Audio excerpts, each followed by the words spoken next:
Greatness for me is purpose. If you find your purpose, you're going to give purpose to others.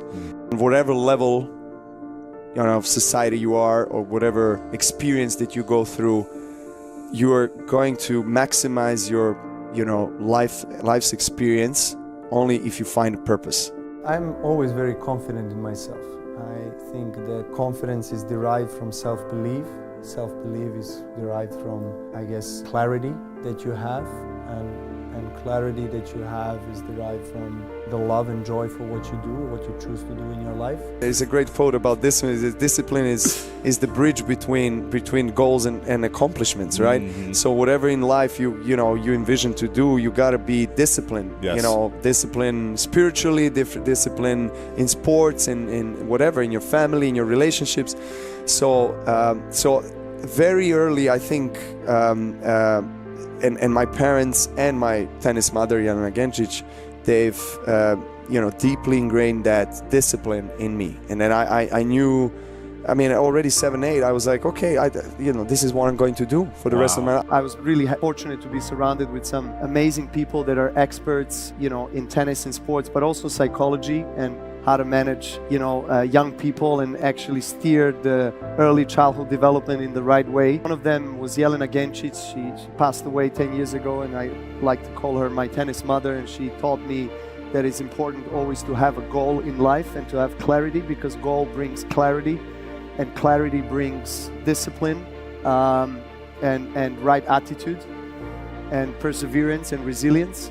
And she taught me about the holistic kind of multifaceted approach to life. My greatest weakness is, and greatest strength at the same time, is ability or inability to comprehend things on a deeper level. To be more concrete, I feel I'm at my best when I understand that the power comes from within, and that I can change everything inside, whatever is happening outside, whether it's tennis court, whether it's a relationship with my closest ones, whether it's whatever it is, I can solve it inside, because I can change the vibration and frequency that I'm resonating on, and then the reality changes. Andre Agassi is my coach now, and I'm proud to have him in my team.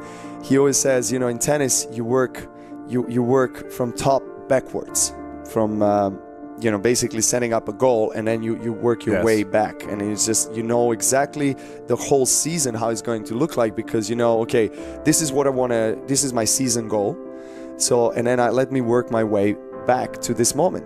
Between winning the first slam, I felt like I was playing for the wrong reasons. I was playing because I wanted to achieve, I wanted to do this, I wanted to lift trophies, I wanted to do this and that. I didn't, and that's okay, but that's secondary. The first, the primary, so to say, motivation needs to be what inspired you to start playing, what made you fall in love with the sport. Mm-hmm. And that is the love, the joy, the passion for it, to play it, and so I all of a sudden became the kid that I was when I started. And I felt so much power and energy, and so I never looked back after that. Tennis has allowed me to have a stage in which I can communicate with the youth, particularly, that I'm kind of focused on, and also through our foundation here in Serbia, and motivate them to be the best they can possibly be, to believe in themselves, to believe in their dreams, to believe anything is possible.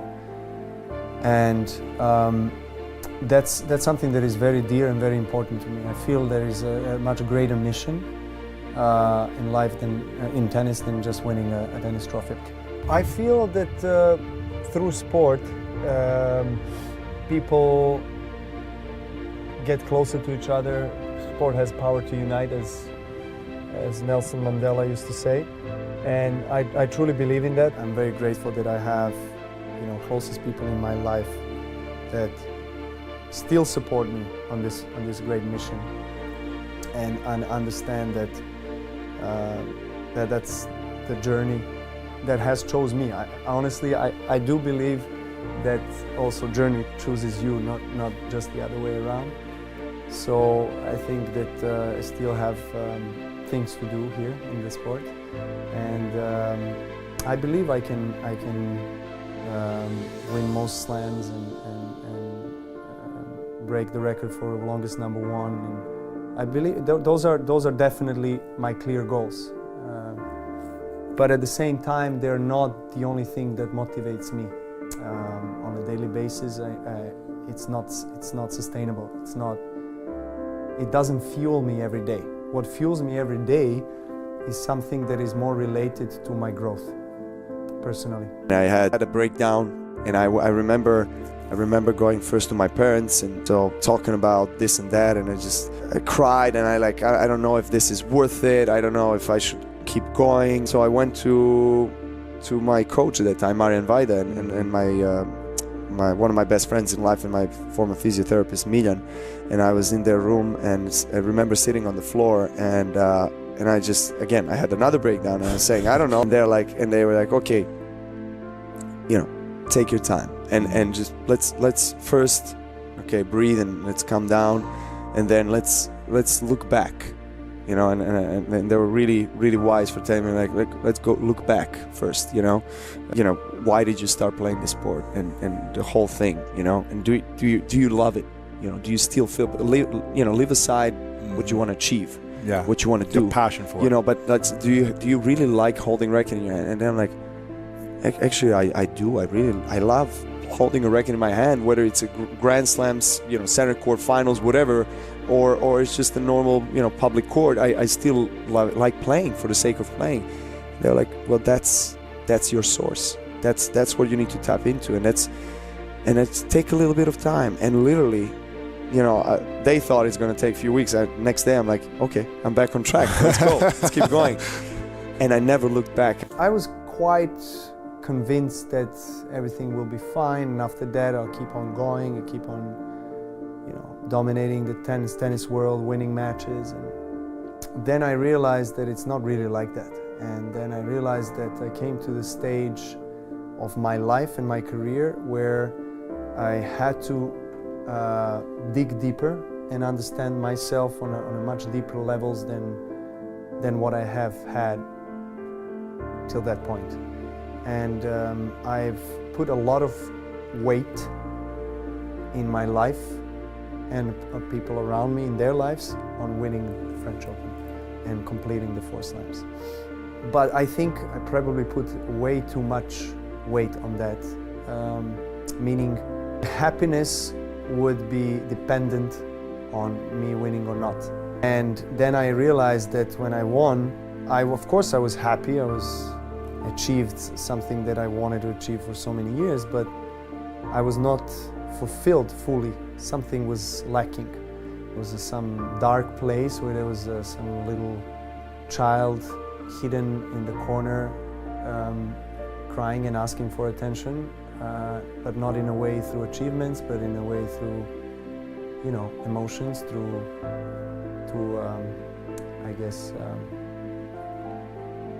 other ways of communication. Well, I realized that because of my devotion to tennis and because of the way that got me to achieve those things up to that point, I left that inner child aside, and it didn't grow with me. And in other words, I did not dedicate enough time and proper way of addressing and treating myself on an emotional level, so I didn't grow up emotionally as much as I did tennis-wise. And that's when I started addressing that a bit more, and then I had to endure through that journey, and then my tennis results were suffering more after that. I got injured as well, and I'm super glad that I've done that. I just focus on appreciating and understanding and accepting that something happened and it happened for a reason. I am a more mature, more grown person inside.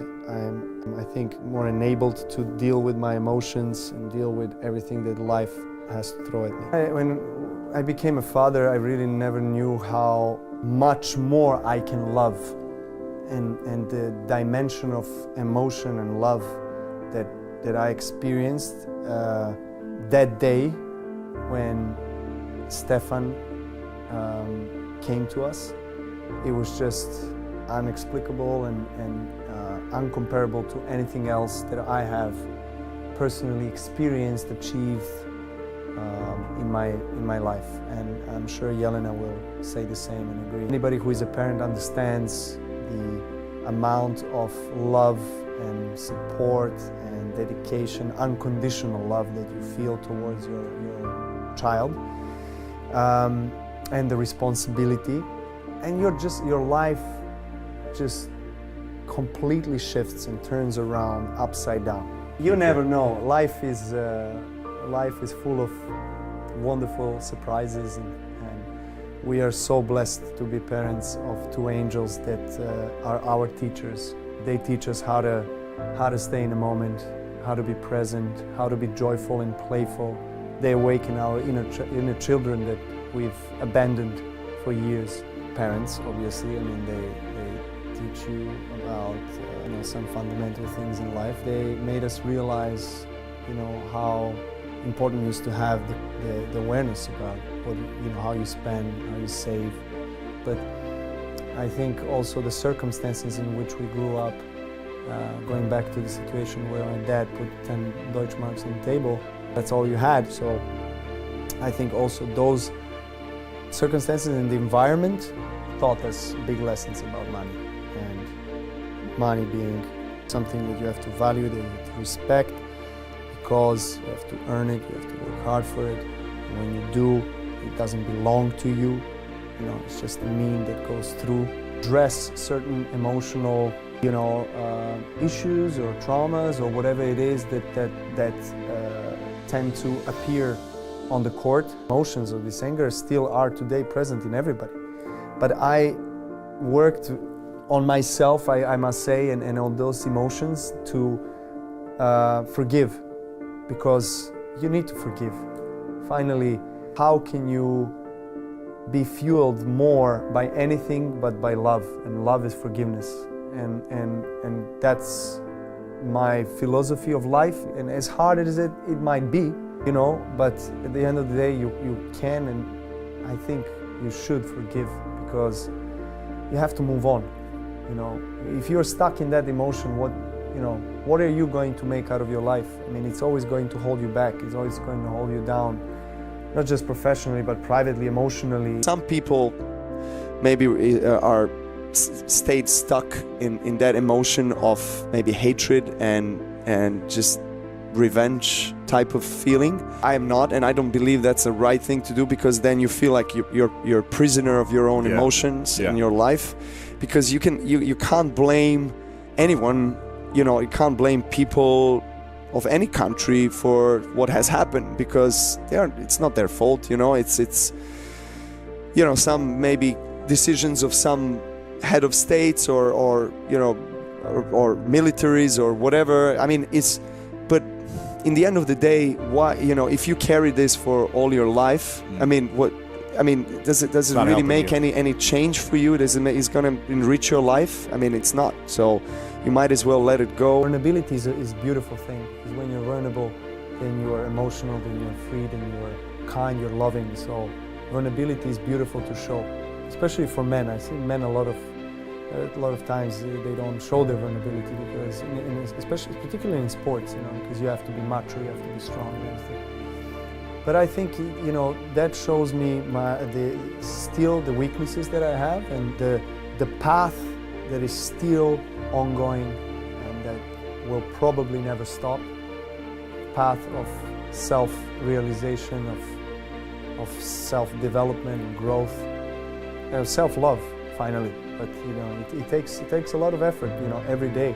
I try to always tell myself, be open-minded, be open-hearted for learning from anybody. It doesn't need to be Rafa and Roger only. It might be someone that is ranked outside of top 100. I feel like life is a continuous learning journey. You need to have open mind in order to forgive, in order to move on. I mean, if you have a closed mind, it's really hard to learn anything. Believe in love, believe in this universal force that binds us together, that unites us all. And when you open your heart and when you open your mind, then you are, more prone to improve and love and bring people closer and understand. I think that most of the conflicts and wars that happen today is because there's no understanding of really, like, there's a lot of religious wars in the history of humankind because there's no understanding. It's because I'm better than you, and you know, my God is better than your God, or whatever it is. It's like, you know, I don't think that's the future that we want for our humankind on this planet. I learned that when you expect the least, it's when, you know, life will give you something to work at internally. I really feel my relationship became deeper, more significant, more intrinsic. And I realized actually up to that moment that the relationship with some of the closest people in my life were quite superficial and shallow because I just didn't know how to handle that.